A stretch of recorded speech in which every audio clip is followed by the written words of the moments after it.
Ahok kebanyakan nyusu sama Megawati itu. Kenapa kalau saya tidak Jokowi? Mau ditangkap saya? Jokowi bangsa, tangkap saya presiden. Mana Jenderal Baleho, mana yang kemarin nurun Balehonya Habib Rizik? Yang bubarkan, yang ngomong bubarkan saja FPI. Kok nggak kelihatan di Semeru, ha? Mana? Mengurai benang merah antara provokasi Bahar dan penyitaan aset Tommy Soeharto, ditulis oleh Manuel dari siwa.com. Kita melihat Bahar itu kurang ajar hina Jokowi sampai hina Jenderal Dudung dengan menyebut dia masih menyembah pohon jika tidak ada orang Arab datang ke Indonesia. Kita melihat Bahar juga nggak punya sopan santun di negara ini, merasa Arab berkuasa atas Indonesia karena agama. Di sisi lain, kita juga melihat bahwa Kementerian Keuangan Republik Indonesia terus menghantam obligor Bantuan Likuiditas Bank Indonesia alias BLBI. Sri Mulyani saat ini sudah mau melelang aset Tommy Soeharto. PT Timur Putra Nasional akan dilelang tanggal 12 Januari 2022. Begini benang merahnya. Kita tahu bahwa agama ini dianggap menjadi senjata dan peluru paling ampuh untuk menghantam Presiden Jokowi. Para kadrun bersorban putih dari atas sampai bawah untuk menutupi dosanya yang sudah sangat hitam itu sebetulnya bukan membela agama. Mereka ini membela cendana.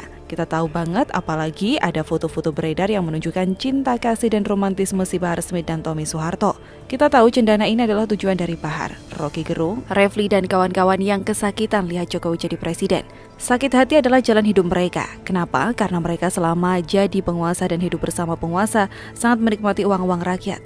Apalagi Tommy Soeharto ini ngeri banget. Pernah dipenjara karena kasus pembunuhan. Dalam akun Twitter staf khusus Menkeu bidang komunikasi strategis Prastowo Justinus disebutkan bahwa aset salah satu perusahaan putra Presiden RI kedua itu, PT Timur Putra Nasional, akan segera dilelang pada 12 Januari mendatang.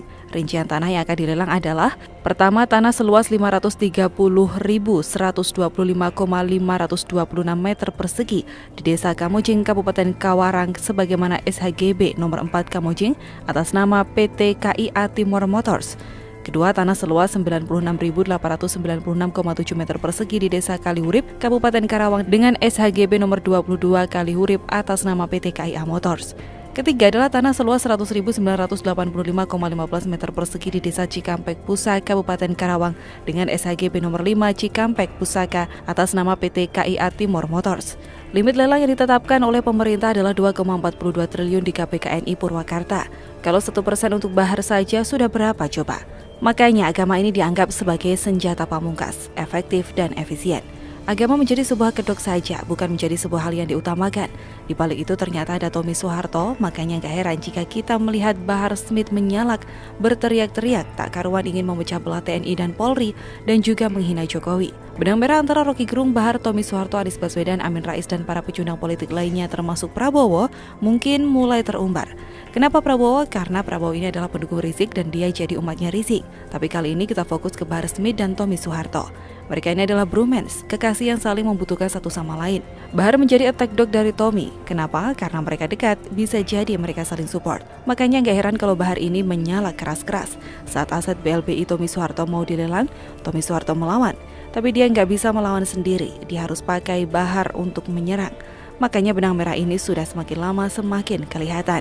Selama ini kita hanya melihat Bahar ini memecah belah negara, tapi ternyata dia ini diduga kuat menjadi sosok yang diperintahkan oleh Tommy Soeharto. Lihat saja foto bareng yang sangat mesra antara dua orang ini, paham bukan? Jadi sekali lagi agamanya Bahar adalah cendana, bukan Islam. Karena kalau Islam yang saya tahu bukan Islam yang ngatain Jokowi dengan kata-kata yang kurang pantas dan juga provokasi macam Rizik yang sebut Ahok dengan kata-kata yang kurang pantas pula.